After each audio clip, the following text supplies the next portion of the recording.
वृश्चिक राशीसाठी डिसेंबर महिना संपण्याआधी या 3 घटना घडणारच. घरात मोठा तमाशा.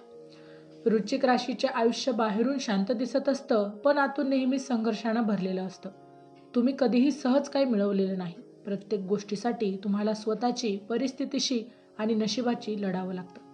लोक म्हणतात तुम्ही खूप मजबूत आहात, पण कोणीही विचारत नाही ही मजबूती किती जखमांमधून तयार झाली आहे.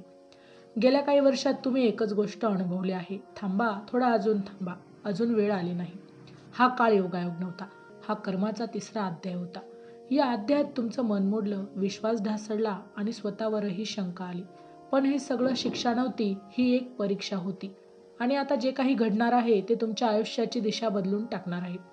ब्रह्मदेवाने स्वतः लिहिलेल्या काही अटळ गोष्टी आता क्रमाने पूर्ण होणार आहेत. हा अंतही आहे आणि हाच खरा प्रारंभही. जानेवारी ते डिसेंबर 2026 मेष ते मीन राशीचे वार्षिक राशी भविष्य, तसेच 2026 वर्षात घडणाऱ्या घटनांचे वार्षिक व मासिक भविष्य भाकीत विषयक व्हिडिओ पाहण्यासाठी डिस्क्रिप्शनमध्ये दिलेल्या लिंकवर क्लिक करा. व्हिडिओ अवश्य पहा, व्हिडिओला लाईक करा, चॅनलला सबस्क्राईब करायला विसरू नका. नंबर 1 आहे एका दीर्घ संघर्षाचा अंत जो कोणालाही दिसला नाही. वृश्चिक राशीच्या आयुष्यात संघर्ष चालू होता, तो फक्त बाहेरचा नव्हता. तो रोज सकाळी उठल्यावर मनावर बसवणारा भार होता. तो आजही तेच आहे, ही भावना होती. तुम्ही प्रयत्न थांबवले नाहीत, पण यश प्रत्येक वेळी थोडं लांब सरकत गेलं. लोकांना वाटायचं तुम्ही ठीक आहात, पण तुम्ही रोज स्वतःला सावरत होतात. हा संघर्ष आता संपतोय, कारण त्याचं कर्मफळ पूर्ण झालं आहे. ज्या गोष्टींवर वारंवार अडत होत्या, तिथे प्रत्येक वेळी शेवटचा क्षण येऊन थांबायचा. तो अडथळ्यांचा साखळदंड तुटणार आहे. हा अंत मोठ्या गोंधळात होणार नाही, तो शांतपणे होईल. दिवस तुम्हाला जाणवेल कधीपासून सगळं इतकं सोपं वाटायला लागलं. नंबर 2 आहे विश्वासघाताचं पूर्ण सत्य समोर येणार. वृश्चिक राशीने सगळ्यात जास्त वेदना कुठे सहन केल्या असतील तर त्या जवळच्या लोकांकडून. तुम्ही त्यांच्यासाठी उभे राहिलात, ज्यांच्याकडे डोळे बंद करून विश्वास ठेवला, त्यांच्याकडूनच मनाला जखमा मिळाल्या. आत्तापर्यंत तुम्ही शंका मनात दडून ठेवल्या, कारण तुम्हाला नातं तोडायचं नव्हतं. पण आता ब्रह्मदेव स्वतः पडदा उघडणार आहेत. खोटेपणा लपवता येणार नाही. मुखवटे गळून पडतील आणि सत्य इतकं स्पष्ट असेल की तुम्हाला स्पष्टीकरणाची गरज भासणार नाही. हे कळल्यावर तुम्ही कोसळणार नाही, कारण त्या क्षणी तुम्हाला कळेल की मी चुकीचा नव्हतो. नंबर 3 आहे बावळट ठकव्यांचा शेवट. मन पुन्हा श्वास घेणार. वृश्चिक राशीचा सगळ्यात मोठा संघर्ष बाहेरचा नव्हता, तो आतला होता. सतत मजबूत राहण्याचा प्रयत्न, सतत सगळ्यांना सांभाळण्याची जबाबदारी आणि स्वतःसाठी वेगळं न मिळणं. यामुळे तुमचं मन खूप थकलं होतं. काही वेळा तुम्हाला रडायचं होतं, पण कारण सांगता येत नव्हतं. ही अवस्था आता बदलणार आहे. आता तुम्हाला म्हणून मोकळे वाटायला लागेल, झोप शांत येईल, डोक्यावरचं ओझं कमी झाल्यासारखं जाणवेल. हा भावनिक मृत्यू नव्हे, तर हा भावनिक पुनर्जन्म आहे. नंबर 4 आहे आर्थिक अडथळ्यांचं मार्गचं कर्म सत्य संपणार. वृश्चिक राशीसाठी पैसा हा फक्त गरजेचा नव्हता, तो मानसिक तणावाचं कारण देखील बनला होता.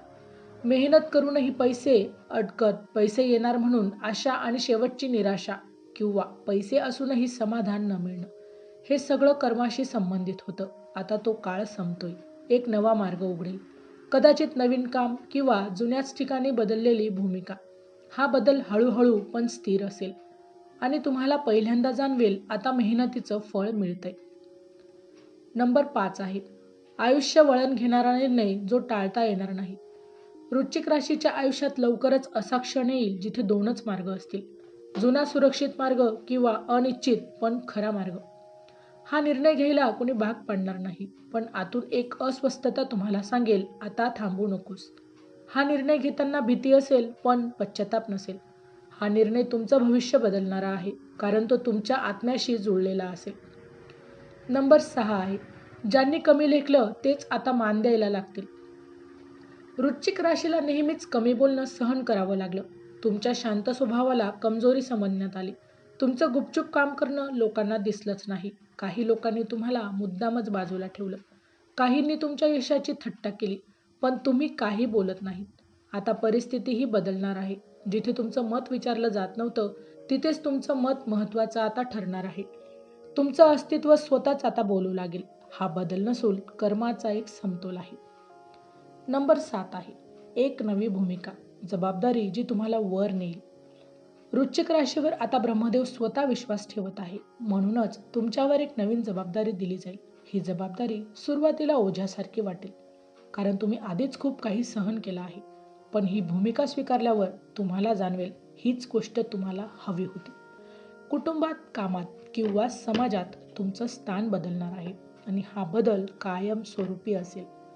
नंबर 8 आहे अध्यात्माची हाक, जी दुर्लक्ष करता येणार नाही. वृश्चिक राशीचा आत्मा आता केवळ यश शोधत नाही, तो शांतता शोधतोय. तुमचं मन हळूहळू एकांताकडे झुकू लागेल. पूर्वी न पटणाऱ्या गोष्टी आता अर्थपूर्ण वाटू लागतील. देवाजवळ बसणं, मनातलं ओझं शब्दात न सांगता मोकळं करणं, स्वतःशी संवाद साधणं, हे सगळं वाढेल. हे पलायन नाही, हा आत्म्याचा उपचार आहे. नंबर 9 आहे अचानक मिळणारा संकेत, जो सर्व काही स्पष्ट करेल. एक दिवस असाच येईल जिथे काहीतरी लहानसं घडेल. एखादं वाक्य, एखादी आठवण किंवा एखादं स्वप्न, किंवा त्या क्षणी तुम्हाला सगळं जोडून कळेल का हे सगळं घडलं का, तुम्हाला थांबवलं गेलं आणि का. आता मार्ग मोकळा होतोय. हा संकेत योगायोग नसेल, तर तो ब्रह्मदेवाचा संदेश असेल. नंबर 10 आहे कर्माचा तिसरा अध्याय संपतोय आणि चौथा अध्याय सुरू होतोय. हा शेवटचा आणि सर्वात निर्णायक टप्पा आहे. तिसरा अध्याय म्हणजे तुटणं, सहन करणं आणि स्वतःला ओळखणं. आता चौथा अध्याय सुरू होतोय. स्वतःच्या अटींवर जगण्याचा, स्वतःचा आवाज ओळखण्याचा आणि आयुष्यभर हक्क गाजवण्याचा. आता वृश्चिक राशीला पुन्हा परीक्षा दिली जाणार नाही, आता फळ दिले जाणार आहे. वृश्चिक राशीने खूप काही गमावलं आहे. काही नाती कायमची दूर गेली, काही स्वप्न अपूर्ण राहिली आणि काही वेळा स्वतःलाच ओळखणं कठीण झालं. पण एक गोष्ट लक्षात ठेवा, जे काही गेलं ते तुम्हाला कमकुवत करायला नव्हतं, तर ते तुम्हाला खरी ताकद ओळखायला होतं. कर्माचा तिसरा अध्याय म्हणजे तुटणं, सहन करणं आणि मौनात राहून स्वतःला सावरत राहणं. आता जो अभ्यास सुरू होतोय तो तुमच्या आत्मसन्मानाचा आहे. आता तुम्हाला स्वतःला सिद्ध करावं लागणार आहे.